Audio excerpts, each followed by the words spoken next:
हे champions, आज हम लोग बात करेंगे हीट की, किसमें? थर्मोडायनेमिक्स में। तो हीट क्या होता है? हीट आपका बेसिकली एनर्जी एक्सचेंज है बिटवीन सिस्टम एंड सराउंडिंग।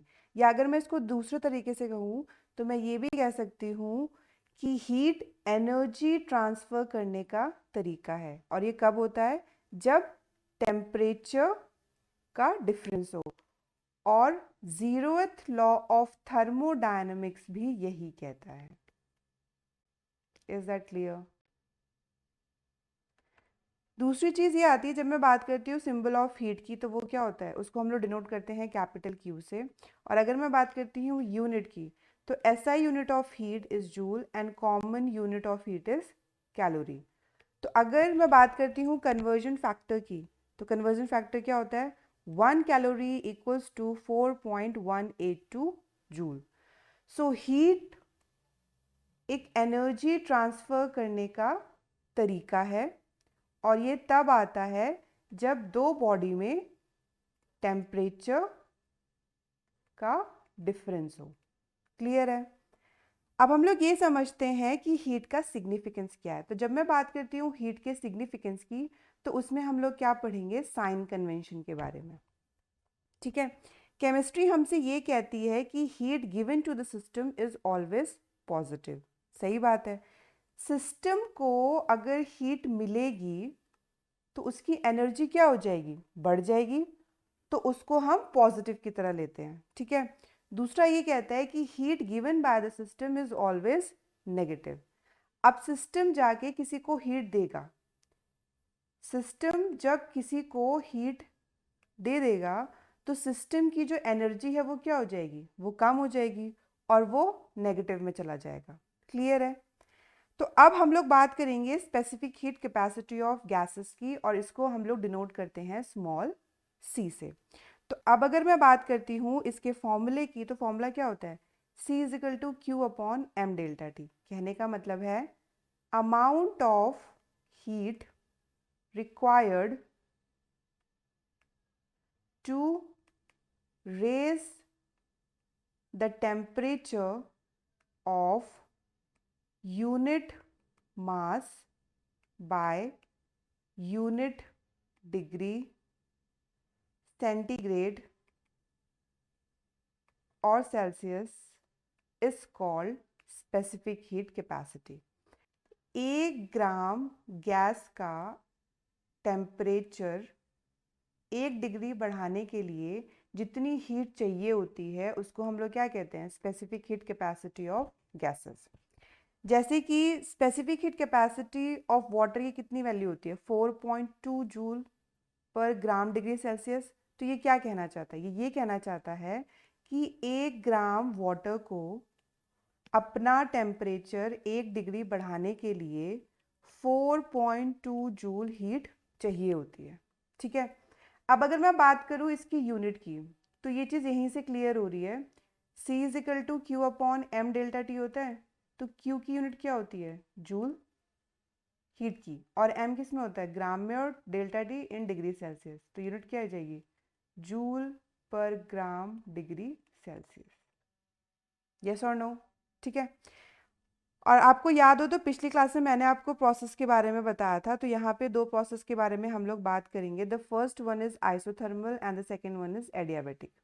तो आइसोथर्मल प्रोसेस क्या होता है? जहाँ पे टेम्परेचर कांस्टेंट होता है। इसका मतलब चेंज इन टेम्परेचर की जो वैल्यू होती है वो किसके इक्वलेंट होती है? ज़ीरो के। तो अगर मैं बात करती हूँ एडियाबेटिक प्रोसेस की, तो एडियाबेटिक प्रोसेस में हीट एक्सचेंज क्या होता है? ज़ीरो होता है। मतलब Q इक्वल्स टू ज़ीरो। अब मैं इन दोनों प्रोसेस के लिए स्पेसिफिक हीट कैपेसिटी निकालूंगी। तो specific heat capacity for isothermal process क्या हो जाएगा? Q upon M delta T. और यहाँ पे डेल्टा टी की वैल्यू क्या आ रही है? ज़ीरो। तो ये हो जाएगा टेंड्स टू इन्फिनिटी। तो specific heat capacity for isothermal की वैल्यू किसकी इक्वलेंट आ रही है? इन्फिनिटी के। वहीं पे अगर मैं बात करती हूँ एडियाबेटिक प्रोसेस की, तो उसकी केस में जो स्पेसिफिक हीट कैपेसिटी आएगी वो क्या आ जाएगी? Q upon M delta T. Q की वैल्यू क्या है? ज़ीरो। तो ये कितना हो जाएगा? ज़ीरो। ठीक है? तो कहने का मतलब है, सबसे इंटरेस्टिंग चीज़ ये आती है कि जो गैस की स्पेसिफिक हीट कैपेसिटी है, गैस की जो स्पेसिफिक हीट कैपेसिटी है वो कुछ भी हो सकती है। वो ज़ीरो भी हो सकती है और वो इन्फिनिटी भी हो सकती है। तो यहाँ से क्या निकल कर आता है, the specific heat capacity of gases can be anything between zero and infinity. Understood? तो आइसोथर्मल प्रोसेस के लिए specific heat capacity tends to infinity और एडियाबैटिक प्रोसेस के लिए specific heat capacity equals to zero. अब हम लोग बात करेंगे दो specific heat capacity of gases की, दो important specific heat capacity of gases की। तो इसमें सबसे पहला आता है, कोई प्रोसेस जब कांस्टेंट वॉल्यूम पर हो तब हम उसे बोलते हैं specific heat capacity at constant volume. तो इसका फॉर्मूला क्या होगा? फॉर्मूला वही होगा CV is equal to Q upon M delta T. मेरी बात बहुत ध्यान से सुनना, जब मैं बात करती हूँ specific heat capacity at constant volume तो यहाँ पर हम लोग V लिख देंगे, फॉर्मूला विल रिमेन सेम। तो ये क्या कहता है, amount of heat required to raise the temperature of unit mass by unit degree centigrade or Celsius at constant volume। मतलब क्या है, कांस्टेंट वॉल्यूम पर 1 ग्राम गैस का टेम्परेचर 1 डिग्री बढ़ाने के लिए जितनी हीट चाहिए होती है उसको हम कहते हैं specific heat capacity at constant volume. दूसरा आता है एट कांस्टेंट प्रेशर, तो वो क्या हो जाएगा, CP equals to Q upon M delta T. तो यहाँ पे हम लोग क्या बोलेंगे, कांस्टेंट प्रेशर पर 1 ग्राम गैस का टेम्परेचर 1 डिग्री बढ़ाने के लिए जितनी हीट चाहिए होती है उसको हम लोग क्या कहते हैं, specific heat capacity at constant pressure. Clear है? अब तो कोई डाउट नहीं।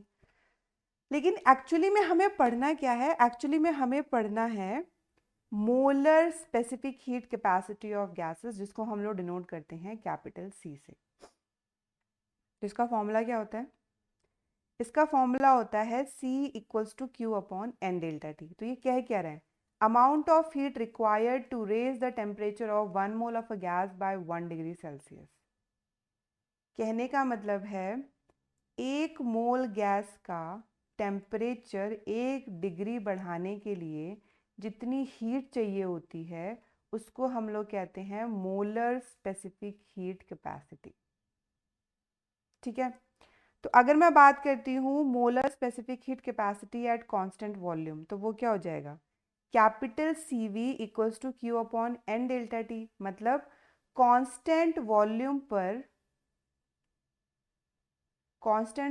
पर 1 मोल गैस का टेम्परेचर 1 डिग्री बढ़ाने के लिए जितनी हीट चाहिए होती है उसको हम लोग क्या कहते हैं, molar specific heat capacity at constant volume. Clear है? उसी तरीके से जब मैं बात करती हूँ molar specific heat capacity at constant pressure तो वो क्या हो जाएगा, that will be CP equals to Q upon N delta T. मतलब कांस्टेंट प्रेशर पर 1 मोल गैस का टेम्परेचर 1 डिग्री बढ़ाने के लिए जितनी हीट चाहिए होती है उसे हम क्या कहते हैं, molar specific heat capacity at constant pressure. Clear है? अब अगर यहाँ पे मैं बात करती हूँ relation between small CP and capital CP या small CV and capital CV, small CV और कैपिटल CV। अब मेरी बात ना बहुत ध्यान से सुनना, इसमें बहुत लोगों को कन्फ्यूजन होती है और इस पे कई बार क्वेश्चन आया है, चाहे मैं JEE की बात करूं चाहे मैं नीट की बात करूं। देखो, अब इस चीज़ को, इसके रिलेशन को मैं एक एग्जांपल से एक्सप्लेन करूंगी, ध्यान से सुनना। फॉर एग्जांपल मैंने यहाँ पे ले लिया N2 गैस, ठीक है। तो N2 गैस के जो स्पेसिफिक हीट कैपेसिटी है उसकी वैल्यू गिवन है स्मॉल CV। तो आपसे पूछ रहा है कि जो इसकी मोलर स्पेसिफिक हीट कैपेसिटी है दैट इज कैपिटल CV, उसकी वैल्यू कितनी होगी। तो ये किसके लिए है, ये किसके लिए डिफाइन है, तो ये डिफाइन है 1 ग्राम N2 का जो गैस है उसके टेम्परेचर को 1 डिग्री बढ़ाने के लिए हमें जो अमाउंट ऑफ हीट रिक्वायर्ड है वो कितनी है, स्मॉल CV। ठीक है, और ये किसके लिए होता है, ये किसके लिए डिफाइन है, ये 1 मोल ऑफ N2 के लिए डिफाइन है, यस और नो। तो 1 मोल ऑफ N2 के लिए अमाउंट ऑफ हीट रिक्वायर्ड होता है to raise temperature by 1 degree Celsius. अब मेरी बात ना बहुत ध्यान से सुनो, 1 ग्राम के लिए जो वैल्यू है वो कितनी आ रही है, वो आ रही है स्मॉल CV, यस और नो। तो 1 मोल के लिए जो वैल्यू होगी वो कितनी होगी, तो जो 1 मोल में कितने ग्राम होते हैं, तो यहाँ पर N2 गैस की बात की गई है, तो 1 मोल में कितने हो जाएंगे 28 ग्राम, यस और नो। तो ये क्या हो जाएगा 28 CV, यस और नो। अगर 1 ग्राम के लिए स्मॉल CV वैल्यू आ रही है तो 28 ग्राम के लिए कितना हो जाएगा 28 CV। ठीक है, तो यहाँ से रिलेशन क्या निकल कर आता है, वो इम्पॉर्टेंट चीज़ है। तो रिलेशन ये निकल कर आया कि capital CV is the molar mass of small CV. Similarly, capital CP is the molar mass of small CP. जो कैपिटल CV होगा that is equivalent to molar mass of small CV, और जो capital CP होगा that is molar mass of small CP। क्योंकि जो small CV और जो small CP होता है ये किसके लिए डिफाइंड होता है, ये डिफाइंड होता है पर यूनिट मास के लिए, और जो कैपिटल CV और कैपिटल CP होता है ये किस लिए डिफाइंड होता है, ये डिफाइंड होता है पर यूनिट मोल के लिए। क्लियर है। So class this is all about heat. अगर आपको इस लेक्चर से रिलेटेड कोई भी डाउट है तो आप कमेंट कर सकते हैं। Till then keep smiling, keep shining and good bye.